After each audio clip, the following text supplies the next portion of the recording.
안녕하세요, 폴드 연구소의 폴드입니다. 이번에는 스마트폰과 관련해서 많은 분들이 물어보는 질문 5개를 가져왔어요. 그냥 그런가 보다 하고 지나가면 모르겠는데 이렇게 써놓고 보니까 꽤 궁금하죠? 그래서 최신 스마트폰 시리즈 3개를 가지고 왔습니다. V50, S10, 노트10 시리즈죠. 먼저 첫 번째 질문이에요. 이어폰 단자를 빼는 이유죠. 이어폰 단자를 빼는 이유는 사실 간단해요. 이런 3.5파 이어폰을 꽂으려면 이만큼이 홈이 필요하죠. 그리고 스마트폰 안쪽이 메인보드에도 꽂기 위한 모듈을 장착해야 되니까 실제로 사용할 수 있는 공간은 더 줄어드는 거죠. 그러니까 주된 이유는 공간 때문인 거예요. 실제로 이에 대해서 원플러스 CEO인 피트 라우가 직접 언급했는데, 원플러스 6T에서 이어폰 잭을 없애면서 기존 3300mAh 배터리를 3700mAh로 늘릴 수 있었다고 해요. 그리고 디스플레이 내장 지문인식 센서를 탑재할 공간이 확보된다고 말했었죠. 그러니까 이어폰 잭을 없애면서 배터리 용량을 15% 정도 더 늘릴 수 있다는 거예요. 배터리 러닝 타임이 그만큼 늘어나는 게 더 이득이라고 판단한 거죠. 그리고 또 하나의 이유가 바로 무선 이어폰이에요.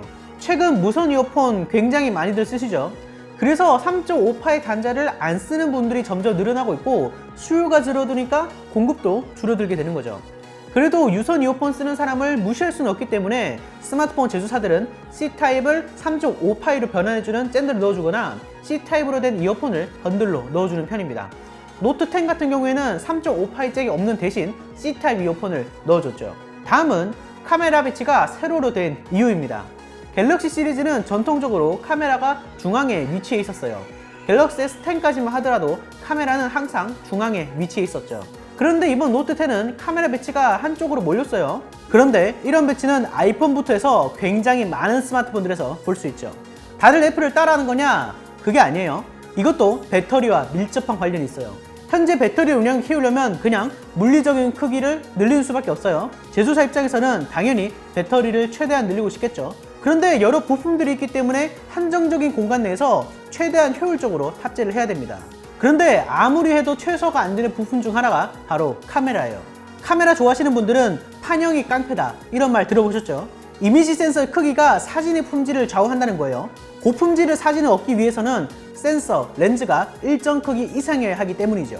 그래서 사람들이 카툭티를 싫어하는 거 알면서도 제조사들은 어쩔 수 없이 카툭티를 만드는 거예요. LG V50은 카툭티가 없는데 이거는 V50 두께가 0.5mm 정도 더 두꺼워서 그런 것 같아요. 엑스레이 사진을 보면 극명한데 갤럭시 S10과 아이폰을 보면 배터리를 넣는 방식에 있어 차이가 나죠. 스마트폰 제조사들이 이렇게 변해가고 있다는 거예요. 다음은 광각 카메라가 들어가는 이유입니다. 이 부분은 마케팅적인 측면에 가까워요. LG가 전면에 2개, 후면에 3개의 카메라를 두고 펜타 카메라라고 마케팅을 펼쳤죠. 그 다음부터 S10 시리즈에도 일반각 이외에 2배로 확대하는 망원, 더 넓은 화각을 보여주는 광각 카메라가 탑재되기 시작했습니다. 써보신 분들은 아시겠지만 확실히 망원이랑 광각이 있으면 편해요. 멀리 있는 거를 찍을 때 굳이 가까이 가지 않아도 되고, 풍경이나 내가 보는 거를 그대로 담아낼 때는 광각이 확실히 좋더라고요.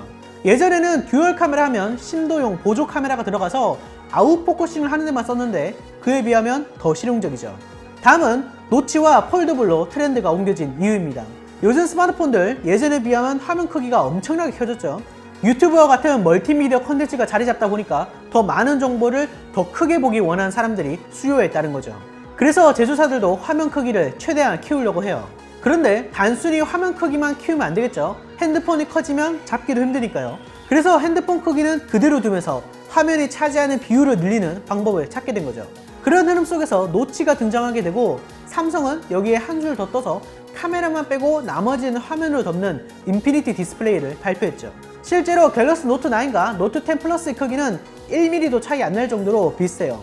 그런데 화면 크기는 6.38인치에서 6.8인치로 0.4인치가 늘었죠. V50에 비해서 S10과 노트10 시리즈는 화면이 차지하는 비율이 더 큰데요. 확실히 디스플레이가 더 커지니까 영상 같은 걸 볼 때 시원시원하더라고요. 그런 의미에서 폴더블도 같이 강조가 되고 있어요. 화면이 크기 때문에 생산성도 올라가고 더 많은 정보를 한눈에 볼 수 있죠. V50이 듀얼 스크린이라고 해서 폴더블처럼 활용할 수 있게 하는데 이거 생각보다 꽤 괜찮더라고요. 근데 중간에 힌지가 있고 하니까 몰입도는 좀 떨어지는 편입니다. 화면이 아예 이어져 있는 갤럭시 폴드가 9월에 나온다고 하니까 기대해 봐야겠죠. 다음은 왜 5G를 강조하냐입니다. 사실 이거는 전 세계적인 트렌드예요. 그리고 최신이고 개척적인 분야이기 때문에 현재 방향에 따라서 앞으로 돈도 많이 되는 분야죠. 그래서 제조사, 통신사 할 것 없이 계속해서 5G를 홍보하고 밀어내고 있습니다. 이번 노트 10 시리즈는 해외에서는 LTE 버전이 나왔는데 국내에서는 5G 모델만 나왔죠. 우리나라가 5G 인프라가 가장 잘 구축되어 있기도 하고 5G 하면 빠른 이미지를 가지고 있기 때문에 노트 10이 최고라는 이미지를 심어주기 위한 거예요. 그리고 통신사에서도 이 5G 이미지를 잘 꾸려나가고 있죠. SKT에서는 초시대라고 부르고 있어요. 초강력, 초경량 이런 것처럼요. 5G 하면 빠른 속도와 낮은 지연이라는 두 가지 특장점을 가지고 있는데 이게 기존과 완전히 다른 시대를 만든다고 해요. VR, AR에서부터 자율주행까지 우리 생활을 완전히 바꿔놓겠다는 건데 그래서 SKT에서 다양한 AR이나 VR 콘텐츠를 계속 만들어내고 있더라고요. 물론 아직까지 5G 인프라 구축이 완벽하진 않아요. 서울은 처음에 비해서는 지금은 꽤 잘 되는 편인데 3G에서 LTE로 넘어올 때도 몇 년 걸렸어요. 일단 인프라만 구축이 된다면 이를 바탕으로 전개할 수 있는 사업이 무궁무진하기 때문에 통신사와 제조사 모두 5G에 큰 관심을 가지고 있는 거죠. 5G를 이용한 사업은 다음에 다른 영상으로 한번 만들어 보도록 할게요. 자, 지금까지 스마트폰 트렌드 읽기 5가지 질문에 대한 답이었고요. 정보가 도움되셨으면 좋겠네요. 더 궁금한 점 있으시면 댓글 남겨주세요. 자, 영상 봐주셔서 감사하고요. 여러분의 생각을 댓글에 남겨주세요. 좋아요와 구독도 잊지 마시고요. 다시 봅시다.